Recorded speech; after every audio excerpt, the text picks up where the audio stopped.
Good afternoon, Knicks fans. It's your boy. And you are now tuned into another episode of OU and Knicks podcast. I'd like to thank you all for joining me today, no matter the circumstances regarding the Knicks. And if you are new to the channel or a returning viewer and you haven't subscribed, then what are you doing? Hit that subscribe button for your boy and be a part of this Knicks mob, because we are all Dons in our own way. And as always, I'll be answering your questions and reading your comments about the Knicks, because as you know, I appreciate you guys and want to know your thoughts. So, without further ado, let's talk Knicks. There was a storm in Miami, and the only ones who got wet up were the New York Knicks and fans alike. We watched the heat up, all pun intended,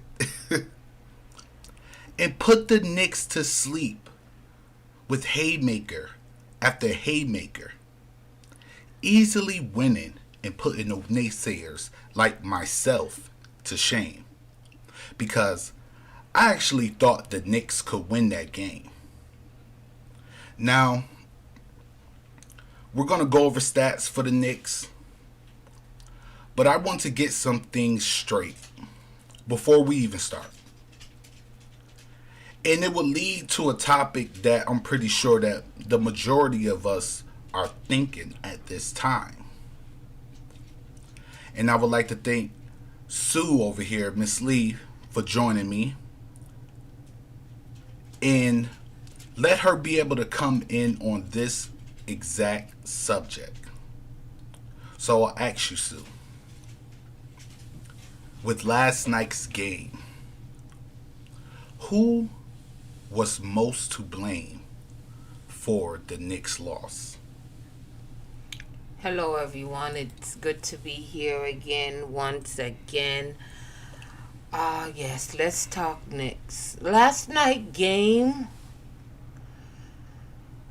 I don't know. I feel like at this point, you can't single out one person. You have to rule it as a team effort, because at the end of the day, you are a team. It's not a one-man show. It's not fair if one person is performing better than the rest or none is performing at all. Right. So at this point of time, I considered it's the whole team a loss. Okay. The whole team. So you basically saying that it was the whole team who lost the game. The whole team. Because like I've been saying before, there's no consistency with the Knicks when it comes to playing these games. So you don't feel that no players within the Knicks team had relatively good games? Because if we take a look at, the stat line. That's not what I'm saying. The stats, listen here. Stats don't mean jack if your team is not winning. That's true. So if your team is not winning, what is the purpose of you having stats? That just let me feel like you're just playing for you and not as a team. Because no one wants to have good stats and yet your team still lose. Right. Because I'm not saying that there's no one person who's going to have a good game. That's always going to happen. That just let me know that person is more hungrier than the rest of the teammates. If they're willing and they're still able to contribute regardless of how the game is going. Right. They still coming out, putting forth their effort and doing what needs to do so they can either try to give the team a jump start or whatever the case may be, just so, the team can feel like, okay, we in it to win it. Well, I'm going to just say I totally disagree with you. I don't believe that it was a team effort in the loss. I believe it was certain factors that presented the loss And I feel that you have to take it as a team because at the end of the day, it's a team sport. So you can't just it's the status quo is not to blame just one player or a collective few of players. I might say that, but I don't feel like it was a team effort in that loss. When we look at the stats right here, I look at the stats of how many shots everybody took, right? How many assists did everybody get? Who was on the floor the longest? Who had a better plus minus when they were on the floor? And when I look at this stat sheet right here, a lot jumps out to me. First of all, the leader of the team, Julius Randle, played 27 minutes. He only took 12 shots the entire time. 12 shots. The leader of our team took 12 shots last night on the floor. He was 5 for 12. 0 for 3 from the 3-point line. Now, Randall has averaged 15 points on 37% shooting over the last 14 games. And he's only shooting 23% from 3 in those games also. And he's relatively bad from the 3-point line this entire season, only shooting 30% overall from 3 for the season. I'm going to just give this thought right now. He doesn't want to play for the Knicks anymore. And it might be wise for the Knicks at this point in time to try to flip Julius Randle. I'm not saying that you're going to get a high class pick or a high class player, because it's obvious that his value is down right now from the way that he's been playing. But if they continue to hold Julius Randle on this team, it not only affects him, but it affects the team. Because the team does not play good when he's on the court. He's not committing to defense anymore. He's not committing to offense anymore. He's not speaking to the media anymore. He's not, going back and forth even with the fans. He's not even saying shut the F up anymore. He has completely shut down. What we are witnessing is a repeat of what Philadelphia just seen with Ben Simmons. His mentality, his mental state, and his pride are shot. He is not effective when he is on the court. I blame him for the majority of the Knicks' losses in the last 6 games. We won in 6. Last 7 games, I think we won in 6. And sure, a couple of those games he scored like 21 points. One game he scored 24 points. And in those games is mainly when the ball is going through RJ Barrett. To me, in a sense, because listen, it's time for Julius Randle to go. I think it is too. And I think he's at that point where, he should just say, okay, it's not working out anymore, because you're definitely not the same player you were last year. You literally plummet. Look at his defense when he's on the court. Who cannot blame Julius Randle for the loss at Cleveland? He was the one that was supposed to be guarding Kevin Love. He let Kevin Love go off in that third quarter. And it was up to our bench and RJ Barrett in order to bring us back. Why is that? When Julius Randle, this dude was a negative 34 last night. He only pulled out 11 points. This is your star player. The player who has the best contract on the team. The leader. The one who the fans supposed to come to the Garden to see. Who fans from other players home court supposed to come and see. He was our all-star last season. What has happened, Julius Randle? You are not the same person. He's definitely not. He's reverting back to his old ways, and that's never good. I thought in a sense he was trying to get over the hump, but I guess not. I just think that his mentality is totally shot right now. I believe that his overall game is totally shot right now. He's not there when he's on the court. He wasn't in Cleveland. He wasn't at the game last night either. And the messed up part about it is that Tibbs is obligated. People want to blame Tibbs for this, but Tibbs is obligated to play Julius Randle because of the contract that he has. Okay, can I pose a question for you? All right.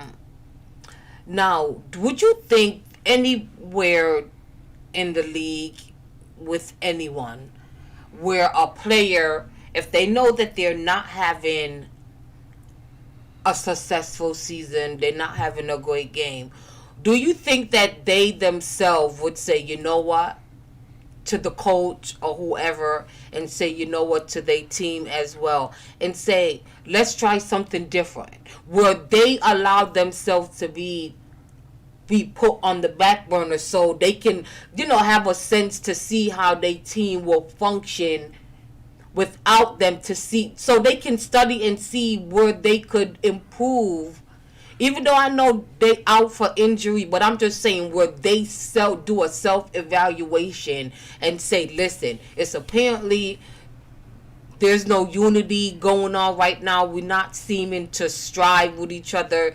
Maybe it's me. Let me exclude myself from the equation. Well, like, put yourself on the bench. Put yourself on the bench. I mean, any player has the right to be able to do that, but when you got a contract, ain't no team trying to hear that. If I'm a team owner, I'm not trying to what, and I'm paying you what? You better get out on that court and perform. I'm paying you all of this money. Ain't nobody, or you can get traded, or you can leave, but I'm not just about to sit up there and insert you on the bench because you feeling like you under pressure. That don't make no sense. I just paid you $117 million extra on a deal that you already had. By the time you're finished with your contract, you'll be making $29 million per year off of me. I'm not letting you go to the bench. You better sit up here and work this out, because I paid you the money to be the mastermind of the team, so you be the mastermind of the team and learn how to make your players better. So it's obvious that Julius Randle doesn't want to do that. Right. So the best option for him and the Knicks right now is to part ways. Because like I said a couple of weeks ago when he did the original jump off, I said the love affair between Julius Randle and the Knicks fans is over. That love affair is over. Ain't no more MVP chance coming for you. You're going to have to do something spectacular in order for something like that to be able to happen. You get what I mean to you? Yes. You're going to have to ball out. I'm talking about 35 points per game for the rest of the season before I actually, come on, man. We not doing that. So it's pretty much time for Julius Randle and for the New York Knicks to part ways. Shout out to brother BKL. He said, in my opinion, and I want to thank you also, brother, for joining us. He said, in my opinion, I think something is definitely wrong when Julius Randle played from a positive to negative. But I don't know when he played like that, just like in the 4 years since the Lakers. Man, Julius Randle doesn't have the confidence that a leader is supposed to have at this point in time. We've seen this go on with Ben Simmons. You get what I mean? We even seen this go on, and I hate to bring his name up, with Kwame Brown when he got that chance. And a lot of other players.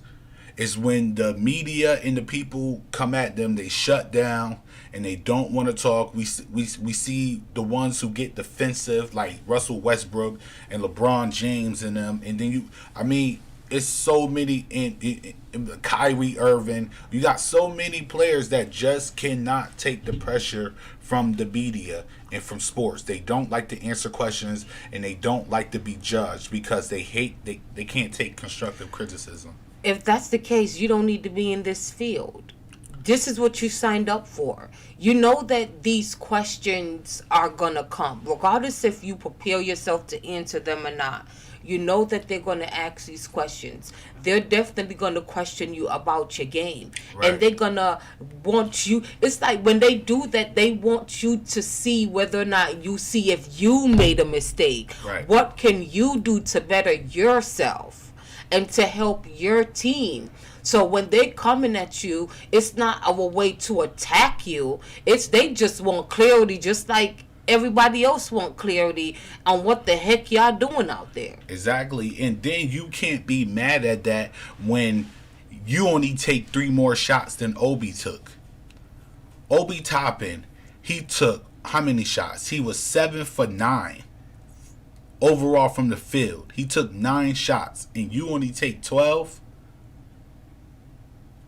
And this is not to even try to just say Julius Randle, because I felt like RJ Barrett should have took more shots. But the thing, it's not about with RJ Barrett because they don't pass RJ Barrett the ball in order for him to take over. Right. They don't give him the ball. Because when you have Randle, Robinson, Fournier, Walker, and Barrett out there, you have Randle and Fournier doing their little duo thing. Mm-hmm. So they concentrate on just themselves. And it's starting to seem like Kemba Walker is coming out there just automatically handing the ball off to Julius Randle. Right, and or if he's not taking his own shot, it seems like he's not trying to get Barrett. Listen, and now, and matter of fact, man, since we're talking about RJ Barrett, that leads me to our next topic. And before we head into that next topic, I just want to give a huge thanks to everyone who's viewing. And if you're a new or returning viewer and you would like to support our channel, I humbly ask that you subscribe so you can stay up to date with all our latest videos and live streams and be a part of that Knicks family. Now, let's head into this new topic right here. And now, you guys know I've been saying give RJ Barrett the keys to the team. And I still feel that way. And if you're looking up here, you see that Barrett played a total of 24 minutes last night. He finished with 17 points, going 6 for 11 overall, and 3 of 5 from the 3-point line. He had 3 rebounds, 2 assists, which are not that bad besides a couple of turnovers. But overall, he wasn't that bad. Now, what I want to switch this topic to, Sue, is should the ball have been in RJ Barrett's hands the majority of that game? I wouldn't say majority of the game, but it should have been in his hands because it wasn't going anywhere with the first unit. Yeah. When he was out there with the second unit, it's like, oh my God, that's like a team right there. Right. You was more excited to see that unit play than the first unit because when you see the starting 5, you're like basically in a maze, like what in God's green earth are they doing out there? It's going on. I constantly keep seeing dudes running behind their man. I'm like, can nobody stay in front of their guys? Mm-hmm. But it was a choppy game because they were just calling fouls that I'm like, where was the foul? Yeah, especially like with Jimmy Butler. I felt like those fouls on Jimmy Butler, like they was just terrible. And they was up there acting like R.J. Barrett was getting killed by Jimmy Butler the whole night. But it was only a couple of times that I actually seen Barrett not stay in front of Jimmy Butler. Because if you remember, in the first quarter, it really wasn't Jimmy Butler that was really going off. You get what I mean? It was, it was Duncan Robinson. Duncan Robinson came out and hit like three back-to-back three pointers, and Bam Adebayo start getting going, and it was just all up from there. Then Tyler Hero came in, and he was doing his thing.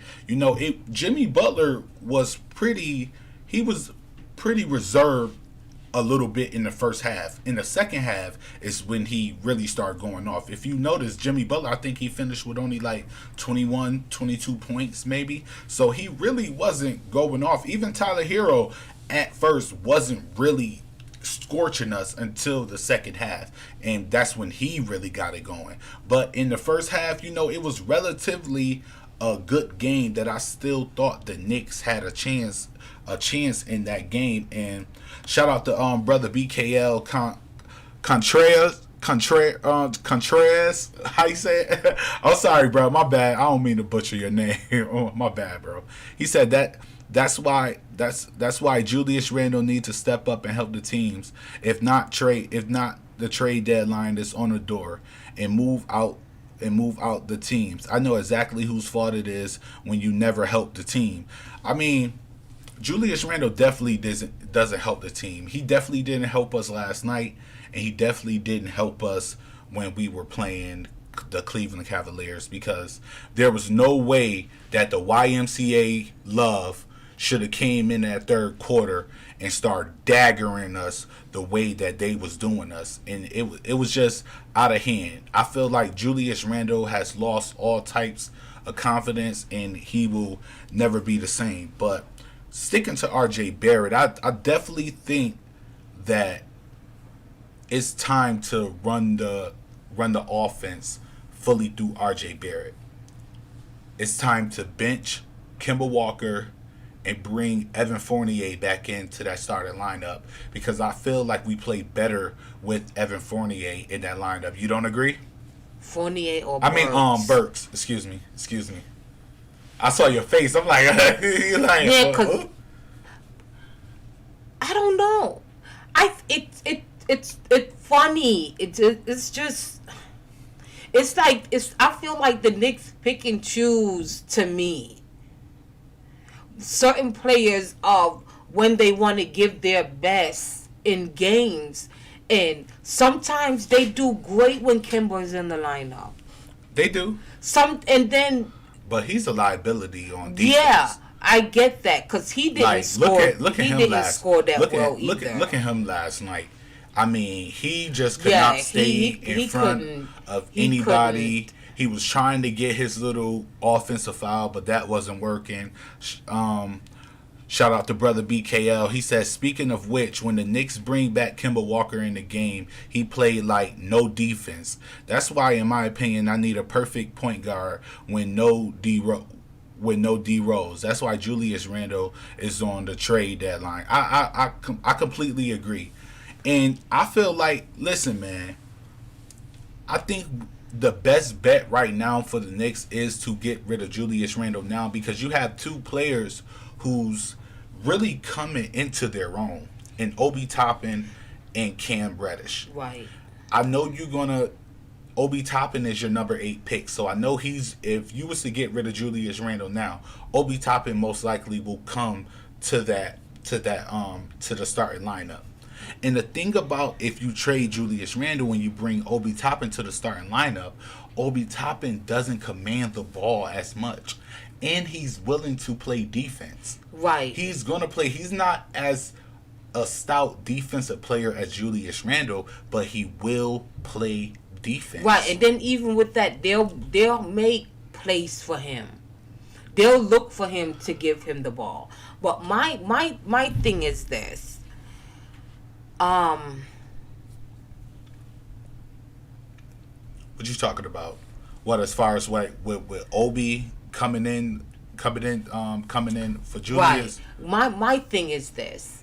Everybody, he has the stigma of he doesn't play his rookies.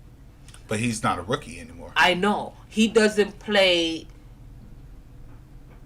If you're Younger not in players. the, if you younger players, and I feel like at this point in the league, you need your younger players on the court. You're right. You need your veteran players. They should just be there to, if you need them to motivate your players, the young players, because at the end of the day, these old players, they gonna be gone. And not only that, they're stuck in their ways. Right, and they're stuck, and there's certain things you cannot stop. You can't train from. You just cannot. You cannot take it away from them. So you need to play your younger players. That's why I said there's no way they sit up there, have all these drafts year after year after year, and then you have some that do allow their rookies to come in and have a starting role, and they put certain other players in the on the second unit, and that's the only way you're gonna develop your players. And I say this, and you have to develop your players. That's just how I feel. And that's crazy that you say that, because that's kind of leading me into the next topic that I really wanted to talk to you about, because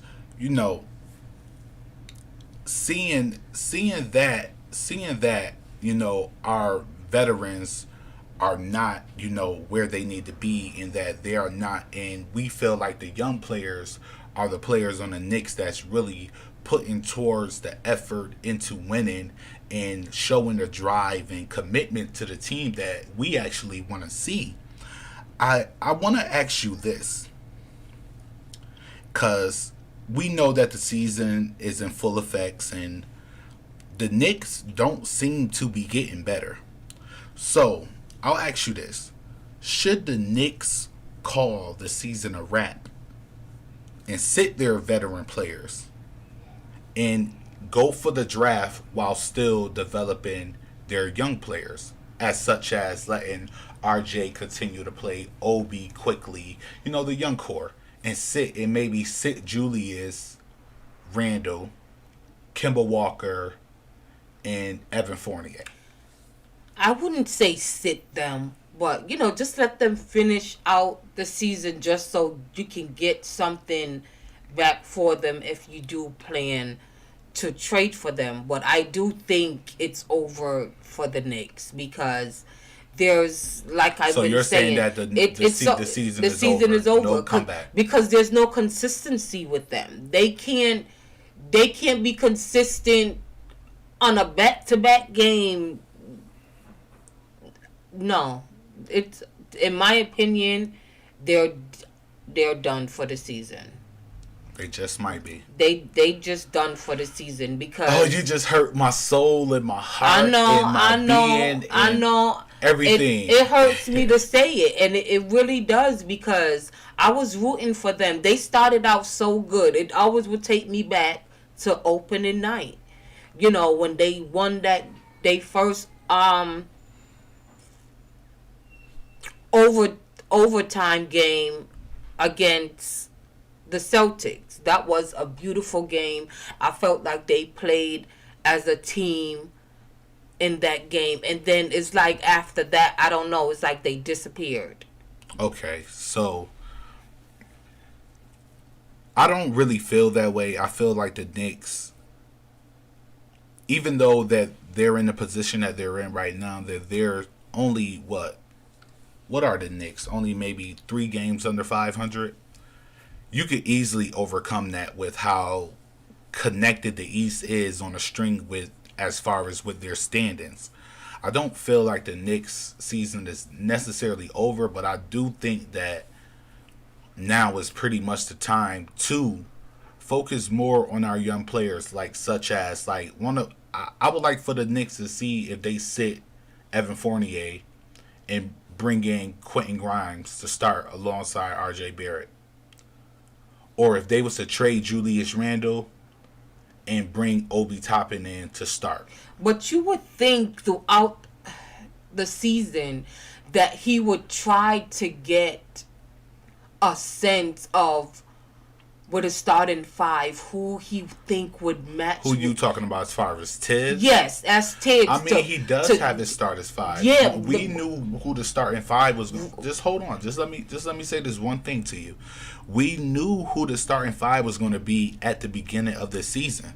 You got to understand that. We knew that it was going to be either Mitchell Robinson or Noel at the center. It was going to be Kemba at the 1, Evan Fournier at the 2, RJ at the 3, Julius at the 4. It was inevitable for us to have that. So, I mean, you can't really... I know a lot of people want to blame Tom Thibodeau, but I can't place the blame on Tom Thibodeau when I see the players not giving in the effort. It's easy for me to give you a defensive strategy and you not be able to, get that defensive strategy right. And shout out to brother BKL. He said it's fine by me. Instead, wins or lose, what we're gonna do. Think about the trade, draft lottery, and pick the draft. Who's perfect as a professional in the college next level? I mean, yeah, you could do that. And the only way that I would do that is if they trade Julius Randle. Because, like, if you got him continuing the team, I feel like you can't settle for the draft. I feel like you can't settle for, even letting your young players take the majority of the thing because of his contract.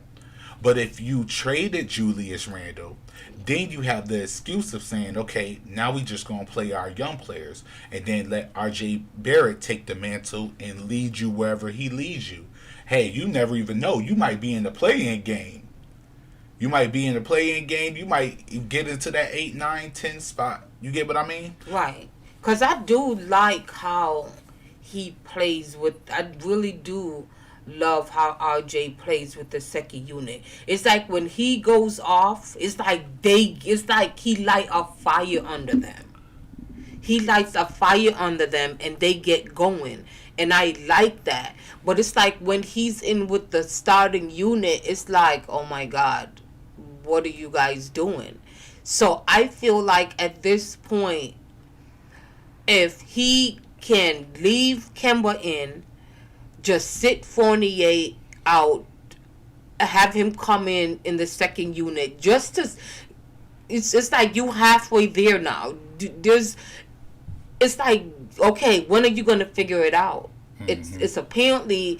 the starting unit is still not working. It's something right there, which we all know what it is. Mm-hmm. But would y'all admit it to yourself to say it is really not working? What can we do to change and really get this team to where at least half of what it was last season?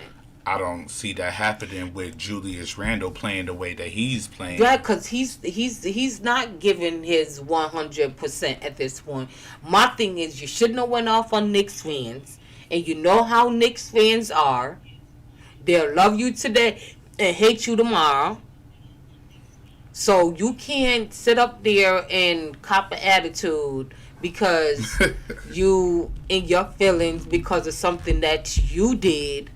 No one told you to do it. Right. So you just got to deal with the consequences. Put on your big boy pants and win some games and play like your life depends on it. So, I mean, you don't think the Knicks may have a chance when Derrick Rose come back? You don't think that Derrick Rose, because when we really look at the situation, it's not like the Knicks are not out. The Knicks can win a lot of games and end up as the 7th seed.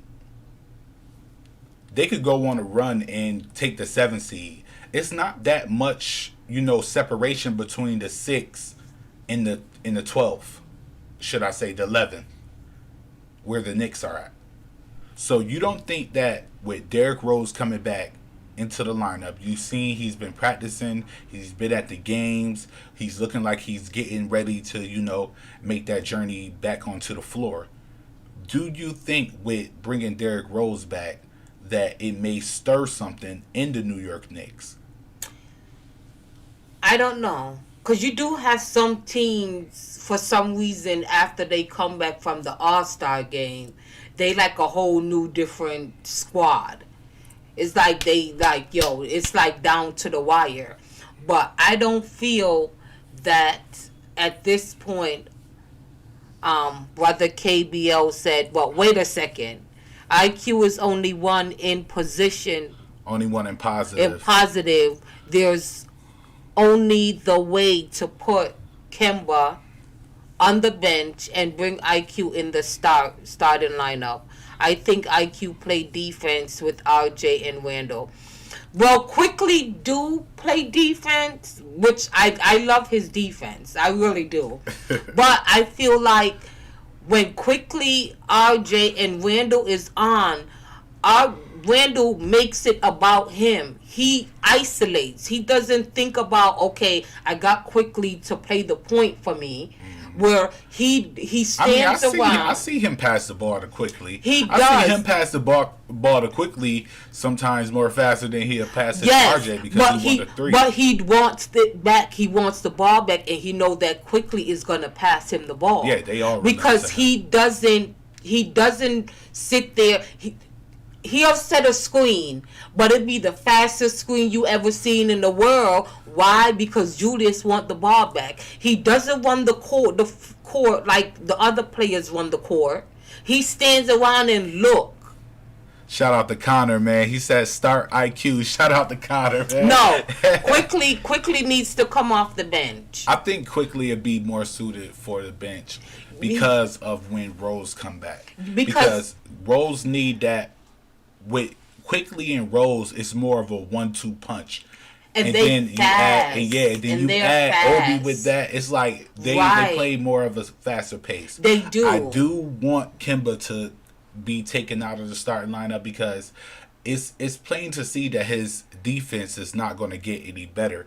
But I would rather have Burks come into that starting lineup because he can play point guard and he doesn't command the ball a lot. He's willing to relinquish it to RJ Barrett and let RJ Barrett. When Burks is in the starting lineup, RJ Barrett most likely is going to have that ball in his hands the majority of the time. And when we hold on just for 1 second. Let's look at RJ Barrett. He only took 11 shots the entire game. Now, this is a player